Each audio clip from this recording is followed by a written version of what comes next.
GMA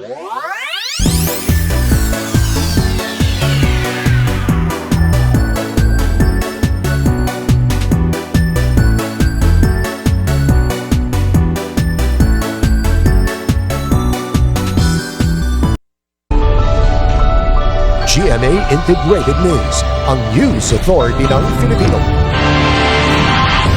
Eroplano sa NAIA, lumihis at sumadsad sa damuhan. 13 flight na antala. Isa po siya sa mga hugante na nagtago. Kapwa akusado ni Pastor Apollo Kibuloy sa trafficking case, arestado sa Davao City. Bilyong-bilyong pisong transaksyon sa bank account ni Mayor Alice Guo lumitaw sa investigasyon kasunod ng inisyong freeze order sa kanyang mga ari-arian. Ilang nilalaman ng Reciprocal Access Management o RAA ng Pilipinas at Japan, tinalakay ni Japanese Ambassador to the Philippines, Endo Kazuya, sa eksklusibong panayam sa GMA Integrated News. Both countries are eligible to exercise their jurisdiction in accordance under Article 21 of the agreement. Sa karumal-dumal na pagpatay sa 3 tao sa isang hotel sa Tagaytay, pulisya may person of interest ng tinututukan. Paghahain ng arrest warrant sa Maynila, nauwi sa barilan 2 ang patay, 4 ang sugatan. Ang dati ng iminungkahing solusyon para sa transportasyon sa Antipolo, konkretong proyekto na. Saan kaya daraan? Exclusive. Kumadrona 3 niyang kasamang nag-aalok umano online ng abortion o pagpapalaglag. Kasakote.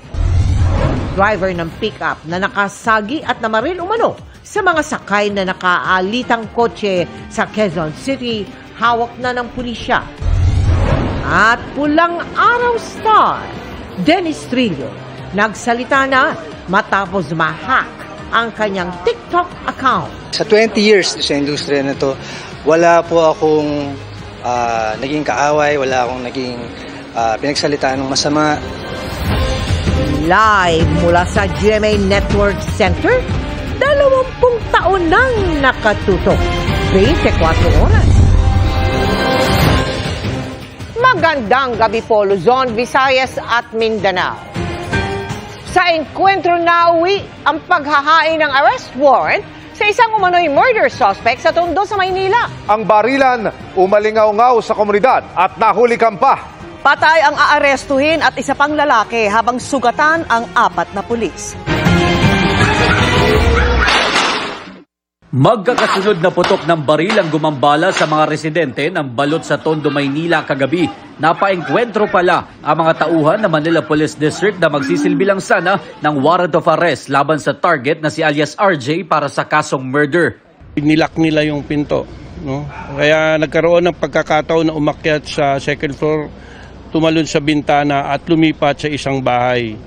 Nung sinundan nung mga pulis natin, meron naman tayong blocking force, doon yun ang una niyang pinutukan. Sa kuha namang ito, makikita ang mga tauhan ng SWAT na nakikipagbarilan sa target at sa isang alias Makmak.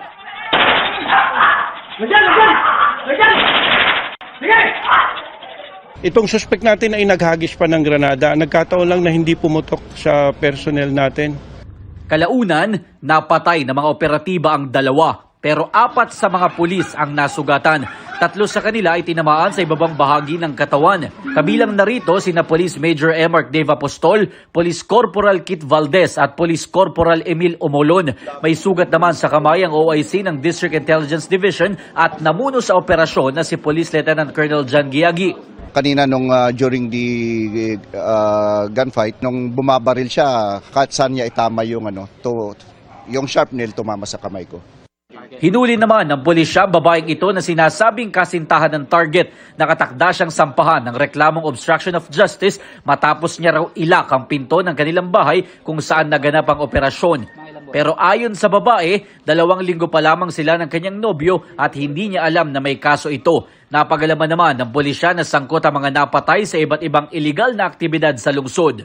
Itong suspect natin at ang kanyang grupo ay involved sa drug trafficking, gun for hire at illegal drugs. Kasi kung sakaling hindi namin napagplanuhan to, baka mas marami pa o mas delikado pa o mas malala ang naging tama ng mga kapulisan namin. Ayon sa MPD, ang target din ng kanilang suspect sa serye ng pamamaril noong nakarang taon at nitong nakaraang buwan na posibleng may kinalaman daw sa iligal na droga. Matapos naman ang engkwentro, nagtungo ang mga tauhan ng EOD para pasabugin ng granada na hinagis ng isa sa mga napatay.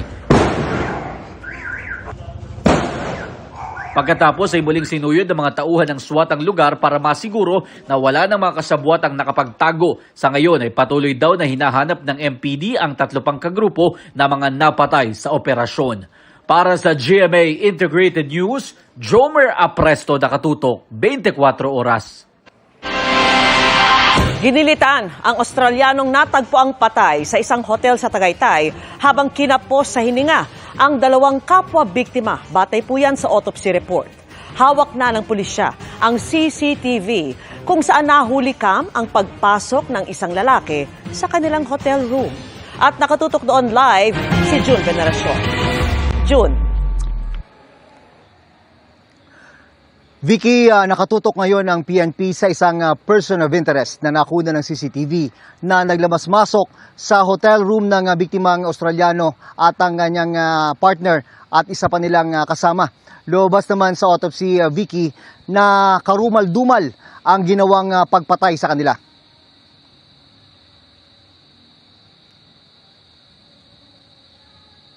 "12:51 ng madaling araw noong July 10. Nang makuha na ng CCTV ang paglabas ng isang lalaki sa room 103 ng isang hotel sa Tagaytay City. Segundo lang ang lumipas, pumasok muli ang lalaki sa kwarto kung saan nakabilit ang isang Australiano, kanyang partner at manugang ng partner. Ang pinagtataka ng mga investigador, walang video na nagpapakita kung anong oras unang pumasok ng room 103 ang lalaki. Sa window, most likely ang entrance sa labas. Maaari kasi na during night time, habang sleeping period nila, nagbukas sila ng bintana.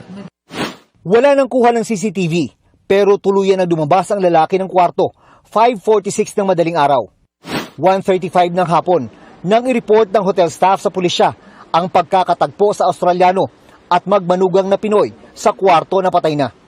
Pagresponde ng mga pulis, dito na nakita ang mga dugo ang labi ng 3 biktima sa kwarto. Nakapanlulumo ang lumabas sa resulta ng autopsy. Base sa ating autopsy report, yung ating lalaki na biktima, meron siyang hiwa dito, ginilitan, nadali yung main artery niya sa leg na yun ang nag-cause ng death niya. Natagpuan sa crime scene ang hininalang ginamit para patayin siya. Ang siyang na-recover doon sa area ay baso na basag na binalot sa tuwalya. Karumal-dumal din, pero sa ibang paraan pinatay ang magmanugang. Ito namang 2 babae, asphyxia dahil merong nilagyan ng tape yung paligid ng mukha nila. And most likely, pero dahil nakadapa, pwedeng inginunod. Yung sakal kasi hindi nasabi sa hindi nasabi sa autopsy report. Ang tanong, paano ito nagawa kung nag-iisa lang ang pumasok sa kwarto ng mga biktima? Pwede na meron siyang weapon na dala. It could be meron siyang handgun. Hindi natin masabi. Pero hindi niya ginamit dahil maririnig. Yung sigurong si medico legal ang makakasagot niyan kung merong ginamit na pampatulog. Sa pag-iimbestiga, walang nakuha sa gamit ng magmanugang na biktima dahil ang mga alahas, pera at cellphone ay naitago raw sa underwear ng isa sa kanila. Itong si lalaki, ang wonder naman, wala siyang wallet, wala siyang credit cards whatsoever. Hindi natin dinidiscount yung tungkol doon sa robbery since nakahalubhog yung mga gamit. Sobrang bigat ang pinagdadaanan ngayon ng anak at asawa ng 2 sa mga biktima. Plano niyang iuwi sa Oriental Mindoro ang kanyang mga mahal sa buhay. Sana po sumuko na po siya. Sana po mahuli na para mabigyan na po ng hustisya yung pagkawala ng nanay at asawa ko po tsaka ni Dave. Kaya sana mahuli na. Agarang pagresolba ang hiling ng Tagaytay City Hall para hindi maapektuhan ang kanilang turismo. Isolated case daw ito. All tourism establishment, kailangan na wake-up call na yan. Kailangan bulabugin uli na higpitan. Diba? Higpitan for the sake of the tourists. Kasabay ng pakikiramay sa mga biktima, sinabi ng pamunuan ng hotel na sumunod sila sa mga protocol bilang tugon sa sitwasyon at nakikipagtulungan sa mga otoridad. Dagdag nito, prioridad nila ang kaligtasan ng lahat sa hotel at regular na pinaiigting ang kanilang seguridad. Unang pagkakataon, Vicky, ay nagpulong na ngayon ang kabubuo lang ng Special Investigation na Task Group. Ito yung grupong naatasang resolbahin sa lalong madaling panahon ang kaso. Pati ang NBI ay pumasok na rin sa eksena. Tutuling na rin sila sa investigasyon. Vicky. Maraming salamat sa iyo, June Veneracion. Arestado sa Davao City ang isa sa mga kapwa-akusado ni Pastor Apollo Kibuloy. Paliwala ng Interior Department, malaking tulong ang alok nitong pabuya. Nakatutok si Marisol Abduraman. Isa po siya sa mga pugante na nagtago. Ito ayon sa Interior Department ang bunga ng tip ng isang tumawag sa Davao Region Police noong July 9. Nahuli sa isang subdivision sa Davao City, Sipuling, Canada, kapwa-akusado ni Pastor Apollo Kibuloy para sa kasong paglabag sa Anti-Trafficking in Person Act at kabilang sa Finance Department ng Kingdom of Jesus Christ. Paniwala ng Interior Department, malaking tulong ang 1 milyong pisong pabuya sa pagkakahuli kay Canada. Nakita niya ang isang babae, no, na kamuka ng nasa litrato ng wanted poster na nilabas ng PNP. Sabi ng direktor ng Davao Region Police, may 2 kilometro lang ang layo sa pinaghulihan kay Canada sa regional office. Nagtatago kasi maghirap pong hanapin ng tao talagang nagtatago. No, they know what to do, they know what to expect pagka nandiyan yung mga pulis. Bagamat hindi isinasantabi ng gobyerno na nasa ibang bansa na ang ibang wanted, mas naniniwala silang nasa Pilipinas lang sila. We are working on it around the clock. Lumiliit na ho ang mga pinagtataguan ninyo. Hindi kami titigil. And we will use all resources of government to make sure that the ends of justice will be met. Hindi na nagbigay ng pahayag si Canada na idediretso sa Pasig para sa return of the warrant. Sabi ni Abalos, by all means, kukunin nila si Kibuloy at iba pang wanted. Gayunman patuloy na umaapila ang kalihim na sumuko na ang mga ito. Para sa GMA Integrated News, Marisol Abduraman, nakatuto 24 oras. At kaugnay niyan, sinisika pa po namin kunin ang pahayag ng Kingdom of Jesus Christ. Pina-freeze ng Court of Appeals ang mga ari-arian ni Bamban Mayor Alice Guo at mga itinuturong kasosyo na sangkot sa iligal na pogo. Bilyong piso umano ang pumapasok na pera sa kanyang mga bank account. Nakaramihan po ay galing sa China. Nakatutok si Mav Gonzalez. Helicopter, 12 sasakyan, 12 real properties at 36 na bank accounts ang mga ari-ariang yan ni Bamban Mayor Alice Guo. Inisyuhan ang freeze order ng Court of Appeals. Hiwalay pa yan sa 21 frozen bank accounts ng QJJ Farm at QJJ Embroidery na family business ng mga Guo na sakop ng utos. Pag isinama ang nakapangalan sa 6 na iba pang sangkot umano sa iligal na pogo at 9 na kumpanya, aabot sa 90 bank account ang frozen. Kabilang ang mga kasosyo umano ni Guo na si Wang Ziyang, isang Chinese fugitive, at sina Zhang Ruijin at Lin Baoying na sangkot din sa money laundering case sa Singapore. Lumitaw sa investigasyon ng AMLAC na nagkamal ng malalaking transaksyon at pag-aari ang mga individual, kaya pinaghihinala ang sangkot sila sa money laundering at human trafficking. Nanggagaling sa iba't ibang lugar, pumapasok sa bank account ni Alex Guo in the amounts of billions, tapos lumalabas to sa iba't ibang individuals at corporations, particularly dito sa pagsasagawa o pagpapatayo ng Pogo Hub sa Bamban. Aniya, freeze ang accounts ni Guo at iba pa dahil hindi maipaliwanag kung saan galing ang laman nitong halaga na karamihan ay galing sa China at ipinapadala sa iba't ibang individual at korporasyon. Kung tinignan mo yung income statement niya, lugi yung kanyang mga corporation eh. So sabi rin ng AMLAC, pareho sa findings namin na hindi niya ma-justify kung saan nanggagaling. Mataas ang probability nito na money laundering ang nangyari. Kaya na-freeze ka agad ni asset. Kasi kung hindi mo i-freeze to, ang pera madaling mag-transfer. Dahil 2019 pa ang unang malaking transaksyon, tanong ni Gatchalian, bakit hindi ito ni-report agad ng mga bangko? Obligado silang gawin yan kung mahigit kalahating milyong piso ang transaksyon o kung suspicious transaction o hindi maipaliwanag kung saan galing ang pera. Mayroong pagkukulang yung mga bangko dahil bakit 2024 lang nila na report? Meron din akong suspetsya na itong mga bangko, meron din ganitong tsabahan. Noong Miyerkules ay naghain na ng money laundering case ang AMLAC laban sa mga individual at korporasyon na freeze ang mga account. Inalmahan naman ng kampo ni Go ang paglalabas ng mga bank account na aniyay confidential at saklaw ng Bank Secrecy Law at Data Privacy Act. Humiling na ang komite sa Senado ng arrest order laban kay Go, bagamat wala pang inilalabas ang Senado. Nakamonitor naman ang Bureau of Immigration. So far po doon sa records natin kay Mayor Alice Guo and Guo Huaping, wala po tayong nakikita na recent travel records niya palabas po ng bansa. Sa mga kasamahan po nila, wala rin po tayong nakikitang recent na travel records, although tandaan po natin na lookout bulletin lamang po ang in-issue sa ngayon. Ang ibig sabihin po noon ay maaari pang lumabas ng bansa yung mga nakalista doon. Para sa GMA Integrated News, Mav Gonzalez, nakatutok, 24 oras. 13 mga flight ang na-delay sa panibagong aberya sa NAIA Terminal 3 kanina.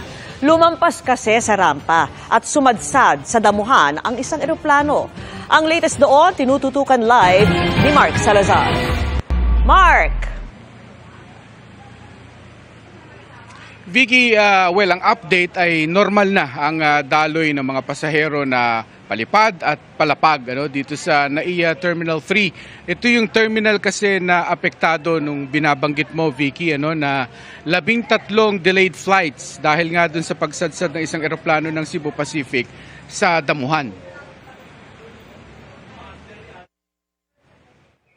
Di pa sumisikat ang araw kanina nang mawala sa rampa at sumadsad sa damuhan ang Cebu Pacific Air A321 aircraft habang lumilipat sana ng bay. Wala namang nasaktan lalo't wala pa itong sakay na crew at pasahero ayon sa Manila International Airport Authority. Pero dahil sa nangyari, isinara ang Bay 110 hanggang Bay 112. Na-delay tuloy ang 6 na arrival flights at 7 departure flights. Sabi ng Cebu Pacific, asahan ang flight delays dahil sa ramp congestion o yung paghaba ng pila ng eroplanong gagamit ng rampa. Humingi naman ng pangunawa ang MIAA habang tinatanggal ng kanilang aircraft recovery team ang eroplano sa damuhan. Bago mag-alas 2 ng hapon, nahila na ang sumadsad na eroplano papunta sa Airline Operations Center. At bago mag-alas 3, Vicky, ay wala ka na makikitang delayed flights doon sa kanilang mga electronic flight information display. Vicky. Maraming salamat sa iyo, Mark Salazar. Magpapatupad ng nationwide gun ban sa July 22, araw ng ikatlong State of the Nation address ni Pangulong Bongbong Marcos. Suspendido ang lahat ng permit to carry firearms outside of residence pagpatak ng alas 12 ng hating gabi ng July 22. Wala man nakikitang bantay, hindi raw magpapakasiguro ang PNP. 22,000 pulis ang ide-deploy para magbantay.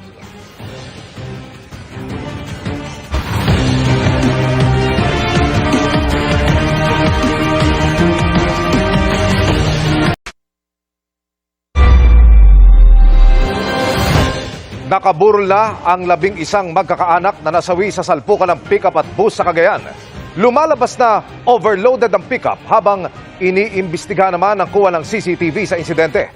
Nakatutok si Ivy Hernando ng GMA Regional TV. Sa kuha ng CCTV na hawak na ng pulisya, makikita ang pagdating ng isang bus sa bahagi ito ng Abulug, Cagayan. Maya-maya pa, makikita rin ang diretsong pagtawid ng pick-up sa kalsada na nauwi sa salpukan.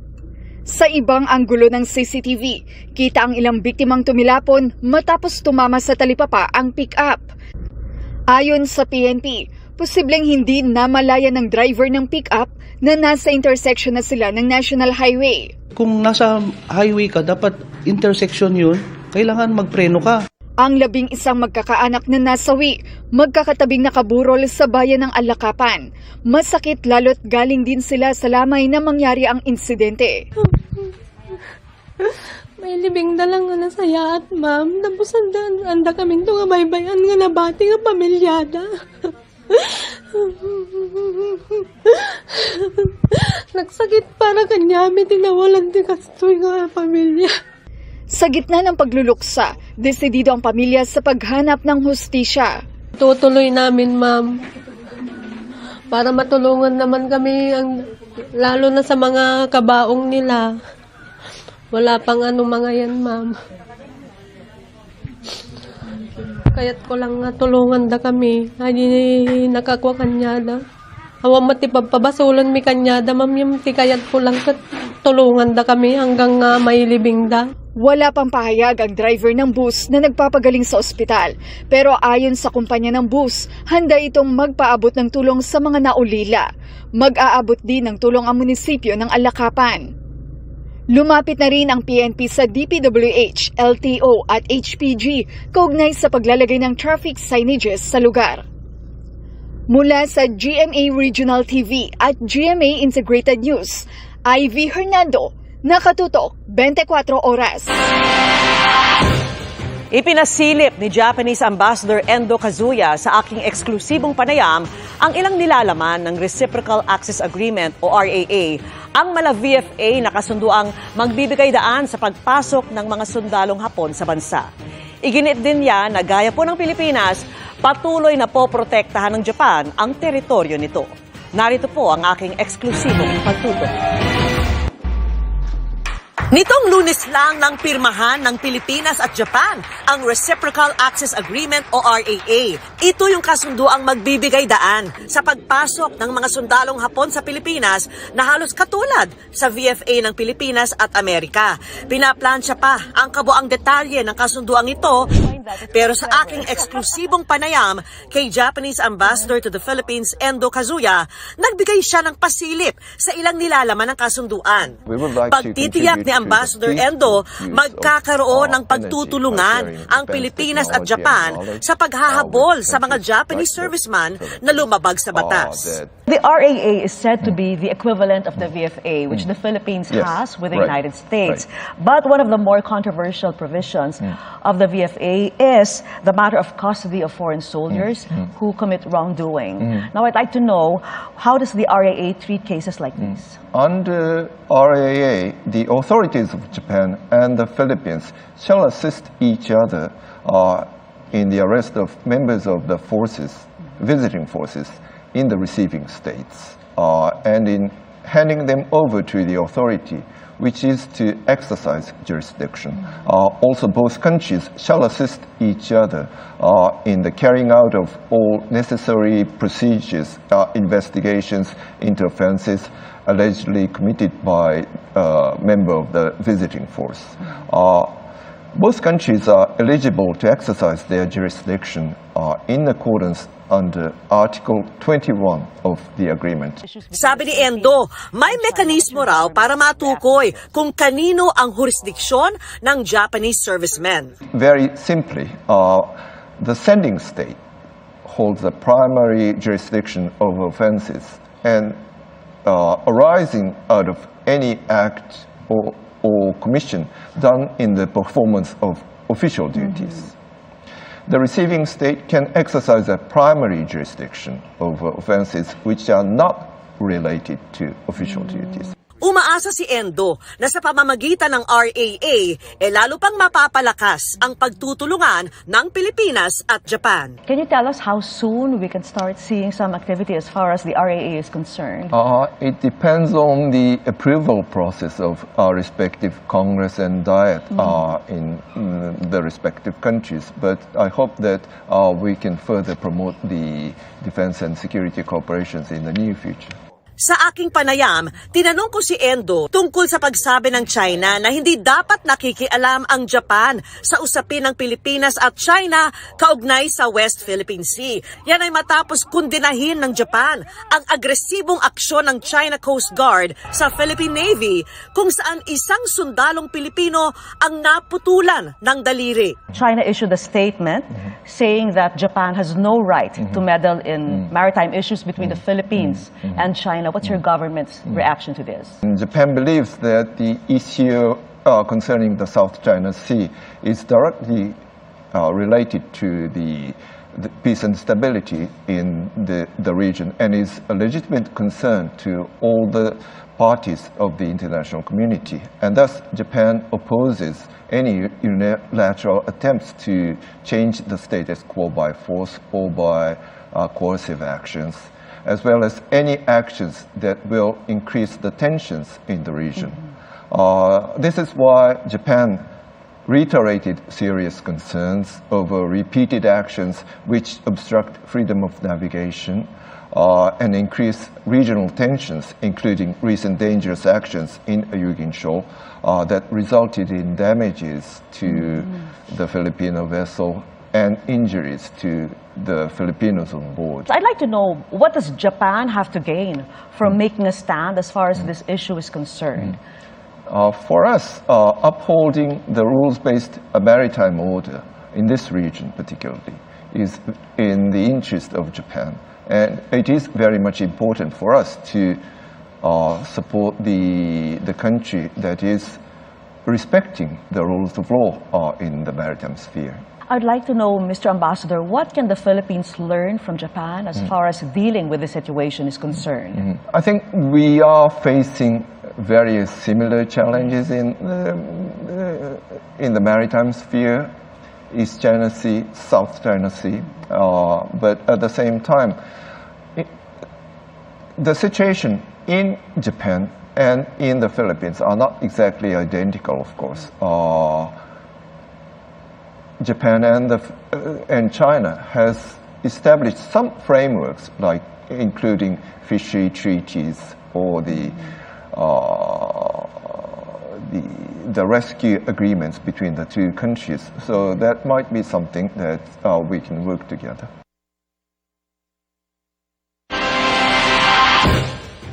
Ginugunita ngayong araw ang ika-8 anibersaryo ng arbitral ruling na nagpawalang bisa sa 9-dash line claim ng China. Sa kabila niyan, patuloy pa rin ang pangaharas ng China sa dagat. Nakatutok si Joseph Moro. 8 taon na mula nang manalo ang Pilipinas laban sa China sa Permanent Court of Arbitration sa usapin ng West Philippine Sea. Pero hanggang ngayon, hindi ito kinikilala ng China na ang pagmamatigas humantong sa marahas itong aksyon sa Ayungin Shoal noong June 17. Nag-uusap na ang Pilipinas at China sa ilalim ng bilateral consultation mechanism kung saan pareho nagsabi ang dalawa na magde-de-escalate o magpapahupa ng tensyon. Walang masyadong detaling lumabas tungkol sa meeting. Ayon kay Foreign Affairs Undersecretary Maria Teresa Lazaro, tuloy-tuloy ang ugnayan ng dalawang bansa. It's work in progress. Pero kung igigit daw ng China na magpaalam o bawasan ang mga rotation and resupply mission sa West Philippine Sea, If China imposes na parang magsabi naman kayo, agree to that.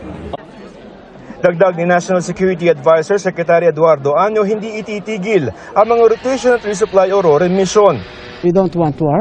RORE will continue. As the President said, this is regular, routinary activity because it is our right to resupply our troops in BRP Sierra Madre no matter what happens. Ayon kay National Security Advisor Secretary Eduardo Año, hindi lamang piraso ng papel ang arbitral award na napanalunan ng Pilipinas laban sa China na nagpawalang bisa sa 9-dash line claim nito. Sa talumpati ni Año sa harap ng iba't ibang ambassador sa paggunita sa ika-8 anibersaryo ng arbitral ruling, sinabi niya na sentro ito ng polisiya ng foreign affairs at security ng bansa. Ito raw ang dahilan kung bakit tuloy-tuloy lamang ang mga operasyon sa West Philippine Sea. There are many ways how to enforce the law. We will not be deterred in continuing to rotate our troops and to provide them with appropriate supplies. Dumalo rin sa pagdiriwang ang mga ambassador ng Amerika, France, Canada, Japan at Australia na suportado ang posisyon ng Pilipinas. Pinasalamatan ng Australia ang Pilipinas sa paghahain ng kaso laban sa China dahil ito raw ang naging basehan ng ibang bansa para sa kanilang polisiyang pangseguridad. Ang Japan magbibigay ng 5 dagdag na 97-meter class MRRV sa PCG sa ilalim ng 23 billion pesos Official Development Assistance Loan Arrangement ng dalawang bansa para mapalakas ang pagbabantay ng Pilipinas sa South China Sea. Ang Philippine Coast Guard tiniyak sa mga mangingisda tulad ni Mang Leonardo Quaresma na galing Zambales na makakaasa sila ng tulong. Nangangamba po kami, una-una nakikita rin po namin yung nangyayari po sa ating mga Philippine Coast Guard na sila man din po ay nasasaktan. Napatunayan in recent time na talagang mayroong Coast Guard ship na nandun sa mga fishing grounds. Para sa GMA Integrated News, Joseph Morong, nakatutok 24 oras.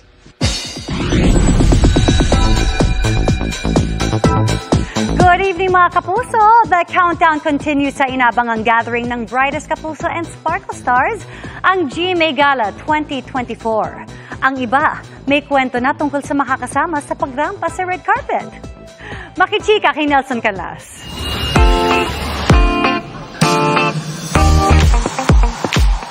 Chill at very intimate ang pre-gala party ng Sparkle kagabi. Paraan daw ito para mas mapagtibay pa ang closeness ng mga kapuso at Sparkle stars. Ang event, pinangunahan ni na GMA Senior Vice President Attorney Annette Gozon Valdez.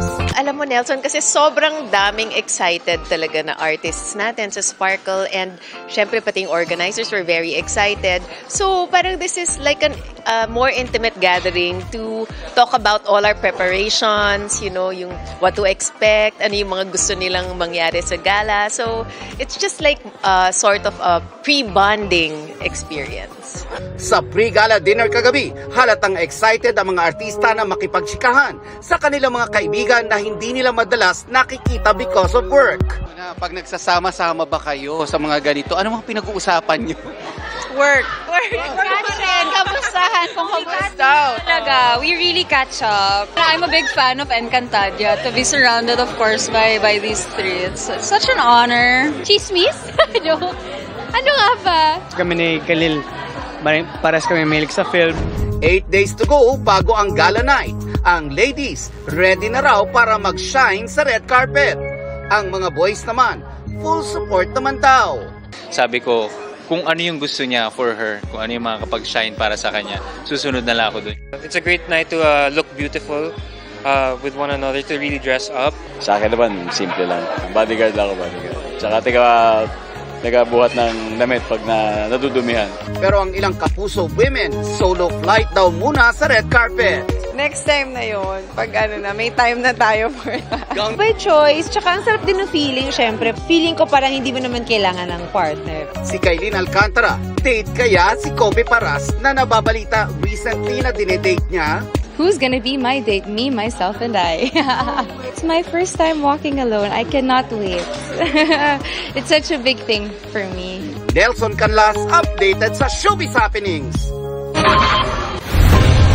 At tutukan, exclusive, komadrona at 3 niyang kasama nasa kote sa iligal umanong pagsasagawa ng aborsyon. Civil Registrar sa Davao del Sur na nakapirma sa mga dinoktor umanong birth certificate, sinuspinde. At Kapuso Foundation dumayo sa bayan ng Caraga sa Davao Oriental para mamahagi ng mga gamit pang eskwela. Yan at iba pang mga balita sa pagbabalik ng 24 oras.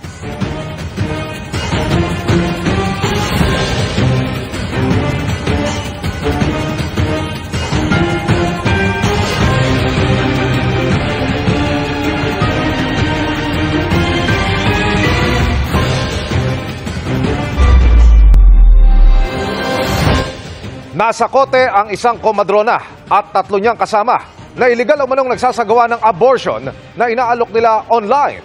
May buntis pang nasagip sa gitna ng operasyon. Narito ang eksklusibo kong pagtutok. Sinalubong ng mga aso ang mga pulis pagpasok sa target area sa Caloocan. Tila normal na paupahan lang kung titignan pero dito raw isinasagawa ang abortion na online umanong inaalok ng isang komadrona. 16 to 20,000 eh. ang price ng bawat isa sa magpapa-abort. Ang mga nagiging kliyente dito usually mga estudyante. Kayo ma'am ay may karapatang manahimik. Huli sa akto ang suspect, pati ang 3 iba pang tumutulong sa procedure. Inamin naman niya na siya talaga yung gumagawa ng abortion na yon. Bali, parang gusto lang daw niya makatulong sa mga lumalapit sa kanila. Nabisto ang operasyon nang magpanggap na magpapalaglag ang isang undercover policewoman. Sa pag-uusap nila sa Messenger, ipinaliwanag ng suspect ang proseso ng abortion at tiniyak na sanitize sa mga gagamitin. Hindi rin daw sila scammer, kaya hindi dapat mag-alala. Na-recover sa operasyon ng Mark Money na iniabot ng undercover iba pang mga gamot at aparato na ginagamit sa abortion. Isang nagdadalang tao ring sumasailalim sa procedure ang nailigtas ng mga otoridad. May naabutan kami na isang babae na ina-abort na talaga. Tinurukan na siya ng pampahilab. Dinala na siya sa isang pagamutan at nagsabing gustong tumayong testigo. Pero alinsunod sa batas, pwede siyang kasuhan sa pagpapa-abort. Ito pong abortion na ito ay mahigpit na pinagbabawal ng ating batas. At lalo na po pagka nakipag-engage po kayo sa online at ito ay maaring tumaas pa ng isang degree higher yung isang kaso na yon dahil ginamitan ito ng information communication technology. Kinasuhan ang suspect ng paglabag sa Medical Malpractice Act at Pharmacy Law. Kinasuhan din sa partisipasyon sa pagpapa-abort ang 3 iba pang nadakip. Dinala sila sa custodial facility sa Camp Crame at wala pang pahayag sa krimen. Para sa GMA Integrated News, Emil Sumangil, nakatutok, 24 oras. Sa mga may nakaplanong lakad ngayong weekend, huwag pong kalilimutang magdala ng payong dahil posible ang pag-ulan sa malaking bahagi ng bansa, lalo na po sa hapon at gabi. Dahil pa rin yan sa southwest monsoon o hanging habagat na nakakaapekto sa kanlurang bahagi ng Southern Luzon, Visayas at Mindanao. Sa Ampatuan, Maguindanao del Sur na nga, 70 pamilya ang kinailangang ilikas sa Barangay Kamasi kahapon. Abot hanggang tiyan kasi ang taas ng baha sa ilang lugar. Kaya kinailangan pang gumamit ng salbabida sa pag-rescue. Sa South UP naman, nagmistulang ilog na ang kalsadang ito. Doble ingat ang mga motorista, lalo't may kasamang putik at bato ang rumaragasang baha. Base po sa datos ng Metro Weather, umaga pa lang may malakas na pag-ulan na sa Barm at Zamboanga Peninsula bukas. Pagdating naman ng hapon, halos buong Mindanao na ang uulanin. Magpapatuloy yan hanggang gabi sa Caraga at Davao Region. Sa linggo naman ng hapon ang ulan sa Northern Mindanao at Caraga. Doble ingat po mga kapuso dahil ilang araw na lang ang pag-ulan sa ilang lugar sa Mindanao. Posibleng malambot ang lupa na magdudulot ng landslide. Ngayong weekend, sa hapon hanggang gabi rin ang pag-ulan sa Visayas. May malakas na pag-ulan kaya doble ingat. Sa Luzon naman, umaga pa lang bukas ay may ulan na sa Mimaropa at Bicol Region. Magtutuloy-tuloy yan hanggang hapon at uulanin na ang Southern at Central Luzon, pati na Ilocos at Cordillera Region. Sa linggo, Palawan naman ang uulanin sa umaga at pagsapit ng hapon, halos buong Luzon na ang uulanin pero mababawasan pagsapit ng gabi. Sa hapon at gabi rin ang ulan dito sa Metro Manila. Pwede pang magkaroon ng pagbabago kaya patuloy na umantabay sa mga update.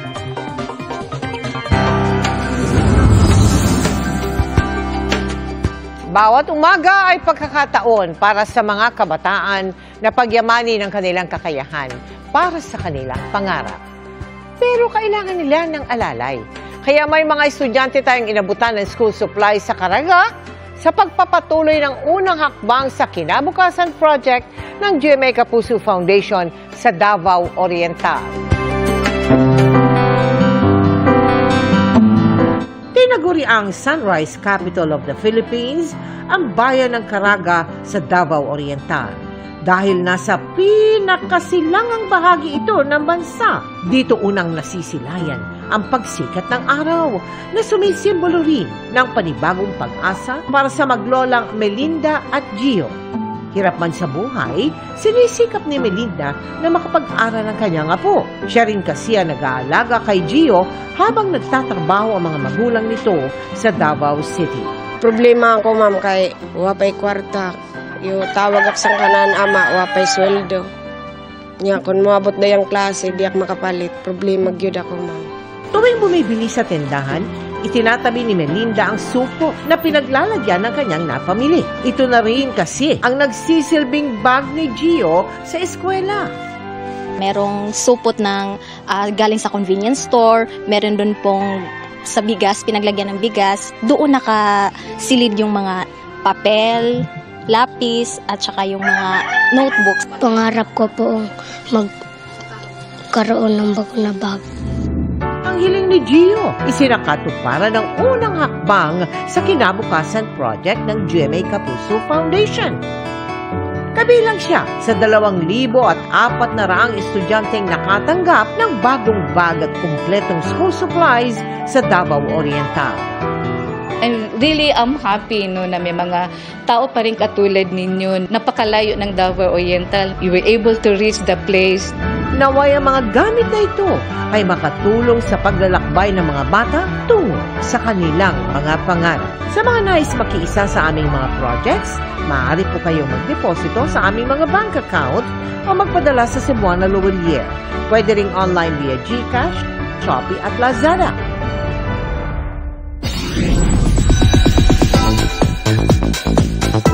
Overflowing with gratitude sina Barbie Fortes at David Licauco sa suportang natatanggap ng first film together na That Kind of Love.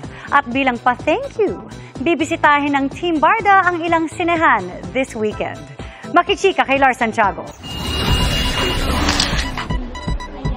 Hindi mawala ang ngiti ni na Barbie Forteza at David Licauco na personal na dumalo sa special screenings ng kanilang first ever film na That Kind of Love. Thank you so much. Ang Team Barda, masaya sa dami ng suportang nakukuha nila. Karamihan sa kanila after work, dumiretso na sa mga sinihan to watch That Kind of Love. Kaya kami po ni David ay lubos na nagpapasalamat. May mga nabasa nga rin ako na hindi daw sila pumasok sa work. Ah, talaga? Oo, sa school. Pero wag naman sana, no? Oo, work dapat naman. Para mag-work. tayo ng movie. Oo, dahil meron rin na mga last full show na late, di ba? But syempre kami we're super happy. Ngayong padating na ang weekend, manggugulat daw sina Barbie at David sa mga manonood ng That Kind of Love. Pipili kami ng mga sinihan na bibisitahin namin para makapag-hi hello naman sa inyo at makapag-thank you syempre for supporting our film. Kasabay ng pagkaabala sa That Kind of Love, magkatulong din sina Barbie at David kasama sina Sanya Lopez, Dennis Trillo at Alden Richards sa pagpupromote ng higanteng family drama nilang Pulang Araw. Nang makita nga raw nila ang buong trailer nito, hindi mapigilan ni na Barbie at David na humanga at malula sa laki ng proyekto. Sobrang worth it yung pagod at hirap at effort. Kasi hindi rin naman talaga biro ang gumawa ng period drama sa panahon ngayon. So, para makagawa ka ng ganung kaganda, na syempre, team effort ng lahat ito. So, sobrang worth it ng lahat. Maraming tao ang may inspire sa teleserye na ito. Pagbibigay pugay ito sa mga Filipinos before na nag-sacrifice for us. Kaya naman tayo nandito na, alam mo yun, na we're free, we're experiencing this freedom is because of them. Lars Santiago, updated sa showbiz happening. Abangan! Exclusive! Chinese national na sangkot umano sa kidnap ransom group sugatan matapos magkabarilan sa gitna ng operasyon ng mga otoridad. At game changer na sa solusyon ng ilang estudyante sa lungsod ng Baguio laban sa hindi wastong pagtatapon ng basura. Walang patid ang pagtutok. Dito lang sa 24 oras.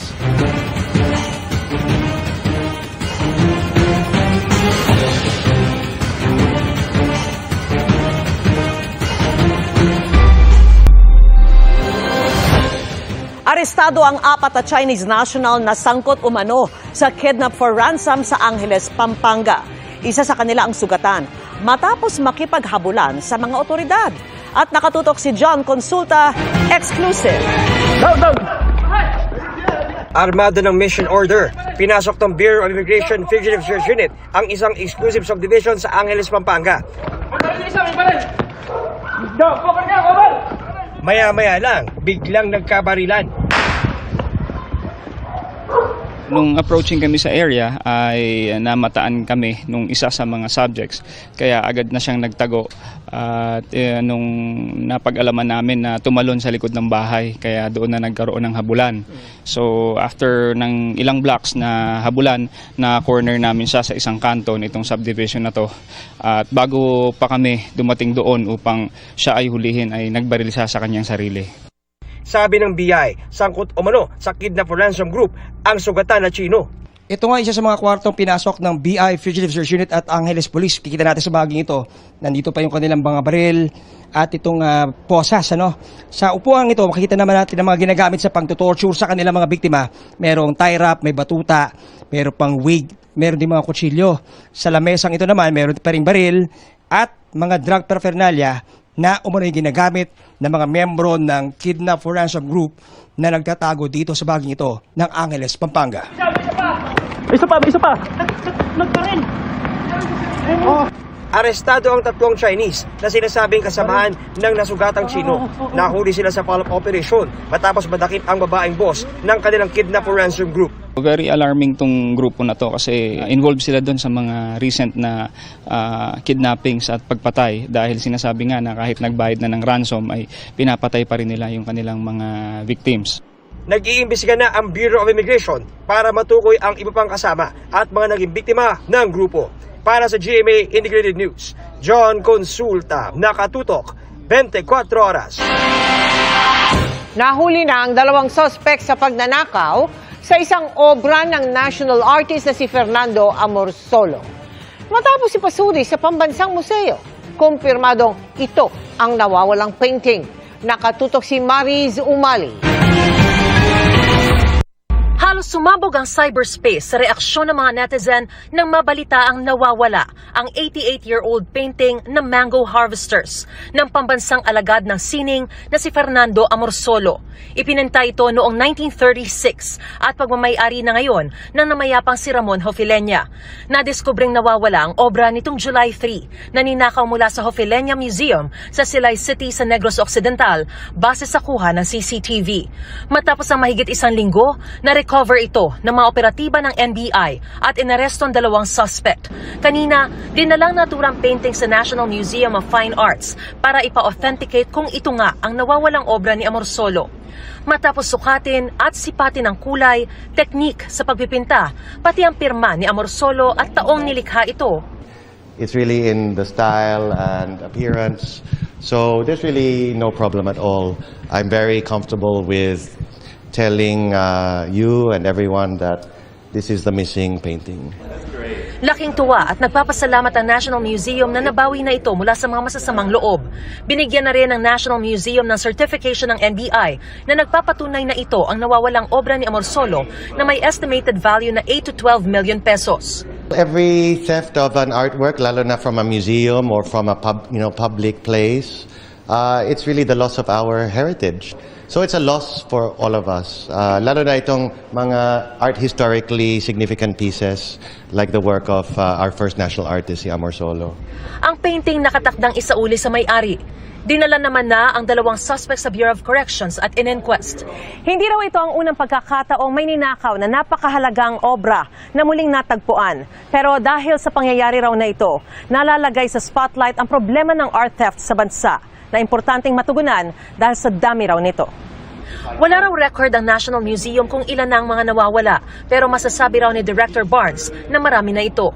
Babala ng National Museum, wala rin daw patutunguhan ang pagnanakaw ng mga obrang ito dahil malalaman at malalaman kung ito ay nakaw at pwedeng makasuhan kahit ang bumili lang.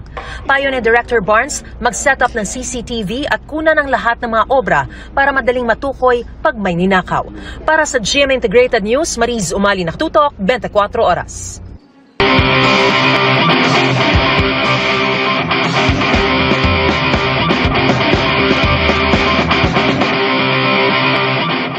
Para tugunan ang problema sa waste management o pagtatapon ng basura sa Baguio City, may mga binuong solusyon ang ilang estudyante roon. Una, ang isang high-tech na basurahan na may sensor. Pangalawa, web-based reporting system para mabilis na maisumbong ang mga diwastong nagtatapon ng basura. Tara, let's change the game! Basurahang may motion sensor o automatic na nagbubukas kung may taong magtatapon.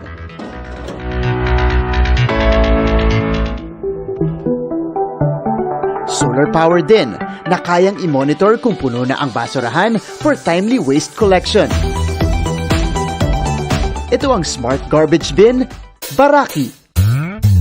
Short for Basurahang Taraki na ibig sabihin ay nagpapaganda ng kapaligiran. Taong 2022 ito dinevelop ng computer engineering students ng University of the Cordilleras. Sa Baguio City po, issue talaga yung basurahan. Parang lagi pong overflowing yung basura. Bukod sa pagiging weatherproof, may real-time monitoring and notification system din ang Baraki. Pag puno na ang Baraki, hindi na siya magbubukas kahit tumapat pa tayo sa sensor at makakarinig tayo ng buzzing sound katulad nito. Makatulong din po sa mga garbage collector na if ever nag-alert po yung bin, saan lang po sila pupunta. Ang future goal po namin, balak po namin dagdagan ng weight sensor. Inabot daw ng 6 na buwan ng grupo para mabuo ang 2 unit ng Baraki na may kabuoang halaga na 50,000 piso. Ito yung ginagamit natin to collect the data from the Baraki units. So, lahat po ng data na makukolekta, yung mga basurahan, gaano nakapuno yung mga Baraki units natin, dito na ipinapadala yan. Matapos ang pilot test noong July 2023, nag-procure na ng 10 unit ng Baraki ang lokal na pamahalaan ng Baguio. Nung lumabas itong smart garbage bins, na pitch nitong mga bata kay Mayor and sa Mancom, and nagustuhan nila. But wait, there's more! Dahil kung magkakaroon ng waste disposal violations, pwedeng isumbong yan sa web-based reporting system na Alert Trash. Also developed by students from the University of Cordilleras last November 2023. Ang main points po namin is to have a system to report waste disposal violations and to advocate for zero waste. Promising ang centralized system na test na sa ilang barangay sa Baguio. Ang kagandahan kasi, makaka-response kagad sila if ever natag yung barangay nila dun sa report na ni resident. Mga kapuso, it's very admirable how Baguio City continues to address one of its main problems. Through the power of the youth and of course the support of the local government, it continues to come up with great innovations to address their problems in solid waste management. Para sa GMA Integrated News, ako si Martin Javier, changing the game! Umaasa si Japanese Ambassador Endo Kazuya na lalo pang gaganda ang ugnayan ng Pilipinas at Japan. Binanggit din niya ang ambag ng GMA Network sa pagpapalaganap ng kanilang kultura. Ang pagbisita ng ambassador sa GMA, tinutukan ni Rafi Tima. Sa courtesy call ni Japanese Ambassador to the Philippines Endo Kazuya sa mga opisyal ng GMA Network. Unang napag-usapan ng kasikatan ng Voltes 5 sa bansa. Na unang umere sa GMA noon pang 1978 at ginawa ng live-action adaptation ng network. In fact, I remember Mr. Yalong and I were very young when we started to watch Voltes 5 on television. And since then, a great number of the hit animes from Japan have been released locally, broadcast through our network. Nagpasalamat si GMA Network President and CEO Gilberto R. Davic Jr. sa tulong ng Japanese Embassy sa mga proyekto ng GMA Kapuso Foundation, maging sa teknolohiya ng Japan na malakihan niyang bahagi sa araw-araw na operasyon ng network. If you will notice, practically all our cameras are designed and built in Japan, and Japan continues to be a primary source of our technical requirements in our broadcast operations. Nagpasalamat naman ang Japanese Ambassador sa pangunguna ng GMA sa pagpapalaganap ng kanilang kultura sa bansa sa pamamagitan ng mga palabas. Voltes 5 has become a symbol of hope, courage, and unity, values that resonate deeply within our cultures. GMA has played a pivotal role in this narrative, acting as a bridge that spans the vast oceans between our two nations, bringing us closer together through the magic of media and storytelling. Naroon din sa pulong sina Executive Vice President and Chief Financial Officer Felipe S. Yalong at Senior Vice President and Head of GMA Integrated News, Regional TV and Synergy, Oliver Victor B. Amoroso. Ayon pa kay Ambassador Endo, umaasa siya na lalo pang gaganda ang ugnayan ng Pilipinas at Japan. Malaking bagay ayon sa Ambassador ang mga organisasyon tulad ng GMA sa adhikaing ito. Indeed, you embody your slogan, Isa sa puso ng Pilipino. Through your dedication and passion, you have brought Japan into the hearts of the Filipino people, making it a cherished part of their lives. Para sa GMA Integrated News, Rafi Tima nakatutok, 24 oras. Nalapnos ang balat ng isang bata matapos umanong banlian ng mainit na tubig ng live-in partner ng kanyang nanay. Narito ang aking pagtutok. Umiiyak at namimilipit sa sakit ang isang 10 taong gulang na bata. Wala raw kasing tigil sa pagkirotang nalapnos niyang balat sa mukha, likod at leeg. Ang kanyang pagdurusa nagsimula noong banlian daw siya ng kumukulong tubig ng bagong live-in partner ng kanyang OFW na ina. Hinahanap niya po yung nail cutter po. Tapos po, pinapahanap sa akin, hindi ko po makita. Hanggang sa nainis na po siya, inis na po siya. Nagpakulo na po siya ng tubig. Galit na po talaga siya, nabuhos na po sa akin. Sigaw po ako ng sigaw. At nang makita ng lola na nooy nasa kustudiya na ng mga taga-barangay at pulis ng Cavite, nadurog daw ang kanyang puso sa awa. Yung awa ko dun sa bata, talagang iyak. Oh, talagang sabi ko, sobra para sa dista. Umarap sa resibo ang live-in partner ng ina ng bata na nambuhos daw ng kumukulong tubig sa menor. Git niya, aksidente lang daw ang nangyari. Actually, sir, hindi ko po nakita yung nangyari. Hindi ko po nakita. Kasi sigaw lang po yung narinig ko. Yan po yung nangyari. Pero si Lola, hindi tinatanggap ang kanyang mga rason. Ano sa palagay niyo ang talaga nangyari? Talaga, sana po, parang talaga po sinadya yung pagkakabuo sa kanya. Sinampakan na siya ng lola ng bata ng kasong physical abuse in relation to Republic Act 7610. Abangan ang buong kwento sa Resibo ngayong linggo. At para po sa mga may kailangan naman ng libreng payong legal, maaari po kayong dumulog sa ating serbisyong Resibo bukas, 9 a.m. to 3 p.m. po yan sa GMA Action Center. Up next, Dennis Trillo dumipensa kasunod ng nag-viral na pagkakahack sa kanyang TikTok account. Non-stop ang pagtutok dito lang sa 24 oras.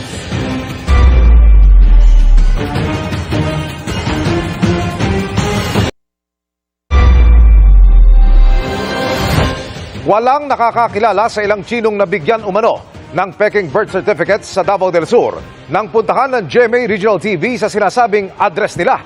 Suspendido naman ang civil register na pumirma umano sa mga dinoktor na pagkakakilanlan. Nakatutok si Darlene Kai. Wala sa Santa Cruz, Davao del Sur ang mga inisyuhan ng local civil registry nito ng mga dinoktor na birth certificate mula 2018 hanggang 2019. Base yan sa investigasyon ng NBI Davao Region.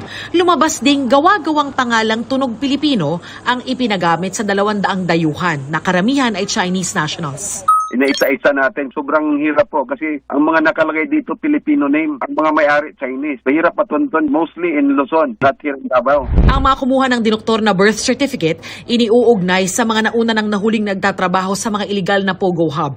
Marami na akong na-encounter na ganito din mga pangyayari sa Pampanga nung na-assign ako. Mostly na mga nahuhuli natin dito sa Davao del Sur ginagawa. Sinuspindi na ng munisipyo ang nag-iisang civil registrar nito na nakapirma sa mga birth certificate. May sarili itong investigasyon pero nakikipagtulungan na rin sa mga otoridad. Iniahanda na rin daw ng NBI ang kasong isasampa laban sa registrar. Pinuntahan din ng GMA Regional TV 1 Mindanao ang ilang barangay na ayon sa NBI ay address ng dalawa sa mga Chinese na binigyan ng dinoktor na birth certificate. Pero di sila kilala ng barangay. Wala po may nakita nga nagpuyo diri, agi-agi lang na sila. Hinala ng NBI, marami pa ang ganitong pamimeke at maaari umanong pareho sa hawak na Filipino birth certificate ni Bamban Mayor Alice Go na ayon sa NBI ay si Go Waping. Yung sinasabi nating 200 na birth certificate na mga falsifikado 2018 to 2019. So meron pang pababa ng 2018, meron pa ding pataas hanggang 2024. Para sa NBI at sa Bureau of Immigration, malinaw itong banta sa national security dahil maaaring magamit ang peking identity sa krimen. Sang-ayon dyan ng Bureau of Immigration. Nawawala ang foreign national sa purview ng immigration kung siya po ay nagpanggap na Pilipino. Yung mga dokumentong ito ay maaaring magamit sa iba't ibang uri ng panluloko. Ang investigasyon naman ng Philippine Statistics Authority maaaring abutin daw ng 1 hanggang 2 buwan. Para sa GMA Integrated News, Darlene Kai, nakatutok 24 oras. Weekend na naman mga kapuso. Uy, kung wala pa kayong plano, pwede kayong mag-hunting muna ng travel discount sa isang travel expo sa Pasay City. Pwede pang makatulong sa ating ekonomiya kung lokal ang mapipili niyong biyahe. Nakatutok si Maki Pulido. Kung kaya mo naman ayusin ang travel arrangements mo online, bakit ka nga naman makikipagsiksikan pa sa Travel Madness Expo na ito sa Pasay? Well, sabi nga ng organizer, nandito ang mga discount na wala online. Ang mga rates ngayon ng mga resorts natin are as low as 50% off. Yung mga airfares are 20% off, 15% off, which are not available online. And it's only valid through the 3-day period. 31 airlines ang kapartner ng mga travel agency. Sa travel package na inaalok ngayon dito, pwede raw umabot sa 30% ang matitipid mo. All-in-one na yan, mula hotel, airport, land transfer, sightseeing, at depende sa package, meals. Hindi lang to for 2024. So if they're planning na to travel, of course, December, January, February, March, meron tayong validity hanggang May 2025. Pero sa mahal ba naman ng bilihin ngayon, bakit kapag gagastos para lang makabiyahe? Para sa mag-aamigang ito na higit 1 dekada ng retirado, pabuenas ito sa mga sarili. Matapos ang halos 5 dekadang pagtatrabaho, pwede na sila ngayong lumarga for all season. Retire na, sarili mo na yung sarili mo na yung time mo. Pagka pwede at meron kang budget, ipaplano. Unwind mga problema, parang masaya ba? Nawala ang stress, parang ganyan. Stress-free kami. May paluwagan ng magkakaibigan at kung ano ang matipid, ipagkakasya para makabiyahe sila. Wala na kaming inaasahan kundi yung SS, ganun, yung GSIS, o di pension. Kaya kailangan mag-ipon bago maka-travel. Pagamat may international packages, si Frances, local muna ang target. Dahil ilang beses nang ibang bansa, kaya local tourist destinations muna ang target niya. Iloilo, Guimaras, tsaka Gigantes Island. Isa din sa dahilan dahil sa seafood.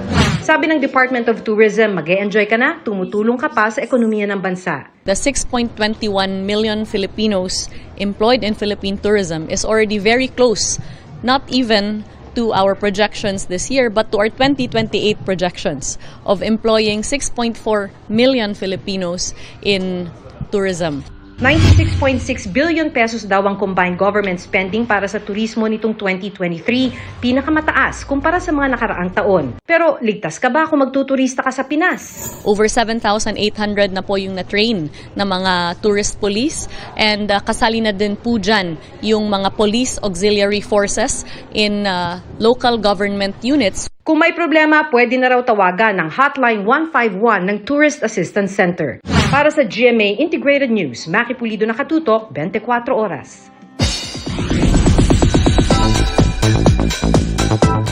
Beyond grateful ang cast at crew ng Pulang Araw sa dami ng good comments at nag-aabang sa kanilang serye. At isa na riyan, si Dennis Trillo na nagsalita na rin for the first time matapos ang controversial na pagkakahack sa kanyang TikTok account. Makichika kay Nelson Canlas. Mahigit 9 million views na at daan-daang libong engagement sa social media.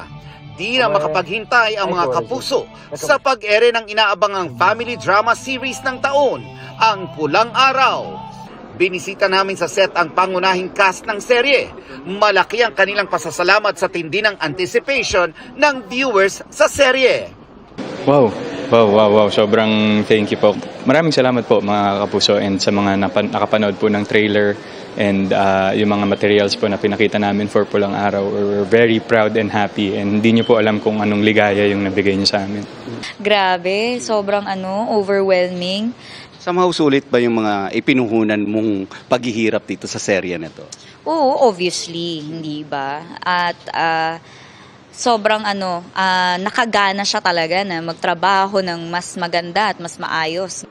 Bilang pasasalamat sa magagandang natatanggap ng serye, makikibonding sa fans ang cast ng Pulang Araw sa Pinoy Pop Convention o Pinoy Con na gaganapin sa Makati bukas. Siyempre po makakasama natin ang ating mga kapuso dyan. Kasama po ang buong cast ng Pulang Araw. At ito po ay magkakaroon tayo ng mga limited edition merch. Bukas po yan sa One Ayala Makati na may pagkakataon tayo ma-meet at greet ang ating mga kapuso dyan. Pwede tayo mag-sign dyan, magkwentuhan. Sulit daw ang kanilang mga naging sakripisyo para sa serye.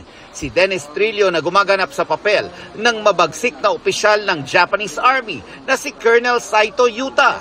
Overwhelmed daw sa mga nakikita niyang mga naggagandahang komento. Siyempre sobrang saya na marami natuwa, masaya na maganda yung mga feedback sa lahat ng mga nakanood. Speaking of Dennis, tinanong namin siya matapos mag-viral ang pagkakahak sa kanyang TikTok account na tila nakikipagsagutan sa ilang fans. Dennis, isa-segue ko na kasi alam naman recently na pag-usapan na nagkaroon ng komento dun sa social media mo. And of course, Yes, yung management mo ay nagbigay na ng statement na nahack yung account mo. Naapektuhan ka ba dito?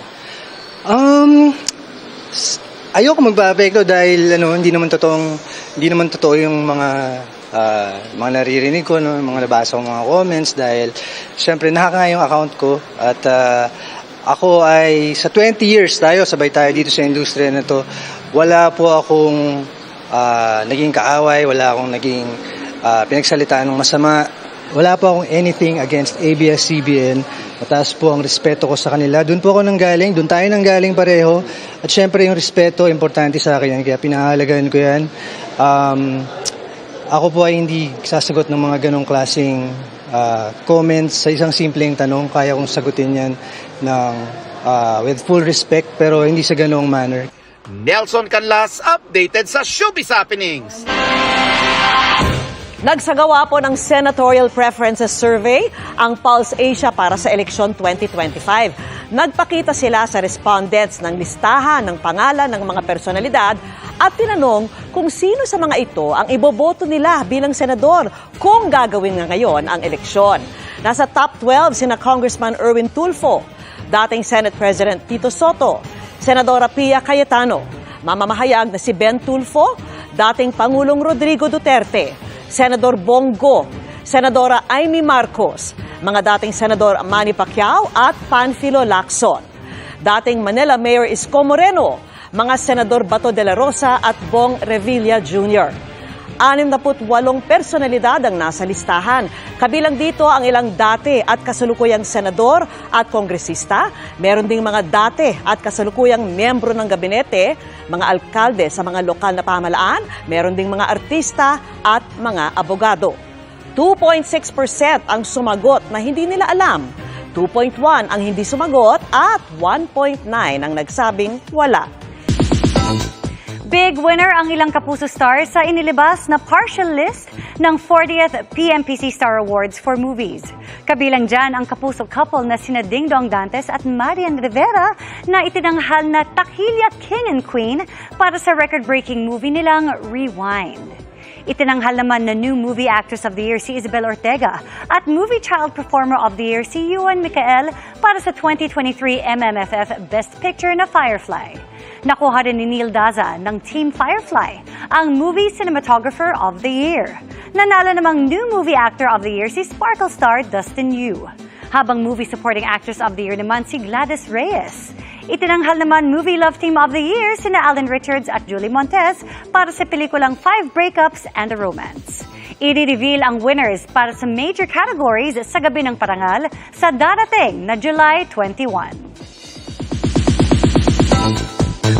And that ends our week-long chikahan. Ako po si Arellano. Happy weekend mga kapuso! Miss Mel, Miss Vicky, Emil, happy weekend! Happy weekend, Tia. Halig na naman. Salamat, Tia. At yan ang mga balita ngayong Biyernes. Ako po si Mel Tiangco. Ako naman po si Vicky Morales para sa mas malaking misyon. Para sa mas malawak na paglilingkod sa bayan, ako po si Emil Sumangil. Mula sa GMA Integrated News, ang News Authority ng Pilipino. Nakatuto kami 24 oras.